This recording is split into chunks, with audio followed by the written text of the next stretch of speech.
Hello students, welcome to our channel IGNOU India. Hope you all are good. So student, आज की video में हम बात करेंगे, अगर आपने इग्नू में एडमिशन लिया है जुलाई 2025 सेशन में और आपका एडमिशन कंफर्म हो चुका है या फिर एडमिशन कंफर्म होने की प्रोसेस में है, तो आपके साथ एक प्रॉब्लम होगी। आप जब स्टूडेंट मैनेजमेंट पोर्टल पर लॉगिन करेंगे तो आप लॉगिन नहीं कर पाएंगे, या फिर आप स्टूडेंट पोर्टल पर लॉगिन करेंगे तो वहाँ पर आपकी invalid details record not found show होगा। तो ये प्रॉब्लम क्यों आती है, इसका क्या सोल्यूशन, हम इसी के बारे में डिटेल में बात करेंगे। वीडियो को एंड तक देखिएगा, कोई पार्ट स्किप मत कीजिएगा। चैनल इग्नू इंडिया पर नए हैं तो जल्दी से सब्सक्राइब करें, बेल आइकन पे प्रेस करें और हमें इंस्टा टेलीग्राम पे फॉलो कर लें, लिंक डिस्क्रिप्शन में है। So let's start the video.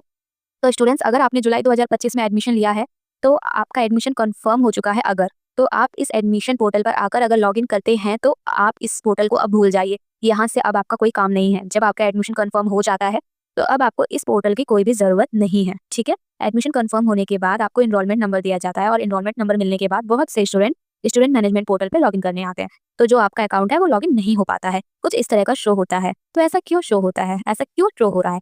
IGNOU में जब एडमिशन कंफर्म हो जाता है तो अलग अलग पोर्टल पर इग्नू आपका डेटा अपडेट करता है। सबसे पहले स्टूडेंट मैनेजमेंट पोर्टल पर किया जाता है, और जिस दिन आपका एडमिशन कंफर्म हो जाता है उसके बाद इंस्टेंटली यहाँ पर डेटा अपडेट नहीं किया जाता, लगभग 1 महीना लगता है। तो एडमिशन कंफर्म होने के तुरंत बाद अगर आप स्टूडेंट पोर्टल पर लॉगिन करते हैं तो आपको यही देखने को मिलेगा, जो एरर आप देखते हैं ना वही मिलेगा। तो आपको परेशान नहीं होना है, वेट करना है लगभग 30 डेज के लिए, ठीक है। जैसे ही यहाँ पर अपडेट हो जाएगा वैसे ही आप यहाँ पे लॉगिन कर पाओगे। अब क्वेश्चन आता है कैसे लॉगिन करें स्टूडेंट मैनेजमेंट पोर्टल पे। तो सिंपली जैसे कि आपको यहाँ पर अपना प्रोग्राम कोड डालना है, अपना एनरोलमेंट नंबर डालना है और वेरिफिकेशन कोड डाल के आप सबमिट कर देंगे, और इस पोर्टल की लिंक डिस्क्रिप्शन में है, ठीक है। देन आपकी सारी डिटेल्स शो हो जाएंगी। तो यहाँ पर अपनी डिटेल्स को सही से चेक करें, जैसे कि नेम, सब्जेक्ट, एड्रेस, एवरीथिंग, जो भी आपकी इन्फॉर्मेशन है, ईमेल आईडी वगैरह। अगर आपका गलत होता है तो आपको रीजनल सेंटर जाके सही कराना होगा। वहाँ पे आपको एक एप्लीकेशन लिखना होगा और जो भी आपकी आरसी गाइड करती है आपको करने के लिए, आपको वो करना होगा। देन आपकी डिटेल्स को अपडेट कर दिया जाएगा, फिर आप चेक कर लीजिएगा। सो जैसे ही आपका यहाँ पर लॉगिन हो जाए डिटेल्स, तो इग्नू का एक और पोर्टल है जिसे स्टूडेंट पोर्टल कहते हैं। तो जैसे ही आपका एडमिशन कंफर्म हो जाता है फिर इस पोर्टल से कोई काम नहीं होता, सारे काम स्टूडेंट पोर्टल से होते हैं।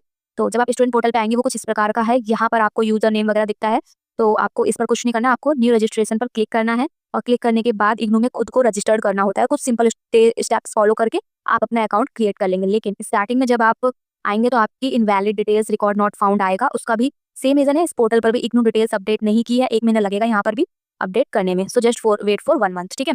और आपके जितने भी काम होंगे इसी पोर्टल की हेल्प से हो जाएंगे, जैसे कि आईडी कार्ड डाउनलोड करना, हॉल टिकट डाउनलोड करना, प्रीवियस ईयर क्वेश्चन पेपर और भी बहुत सारी चीज़ें। और कुछ स्टूडेंट का कहना था कि जिन्होंने जुलाई 2025 सेशन में एडमिशन लिया है वो बुक का स्टेटस जब चेक करते हैं तो यहाँ पे जुलाई 2025 का ऑप्शन नहीं आ रहा है। तो देखिए कुछ टाइम लगेगा, कुछ दिनों बाद इग्नू अपडेट कर देगा, और जैसे ही अपडेट कर देगा मैं एक पर्टिकुलर वीडियो बना दूंगी कैसे चेक करते हैं स्टेटस और ये कौन सी पोर्टल है, सब कुछ, ठीक है। वीडियो अगर आपको अच्छी लगे तो लाइक करें, शेयर करें, सब्सक्राइब करें हमारे चैनल इग्नू इंडिया को। शुक्रिया।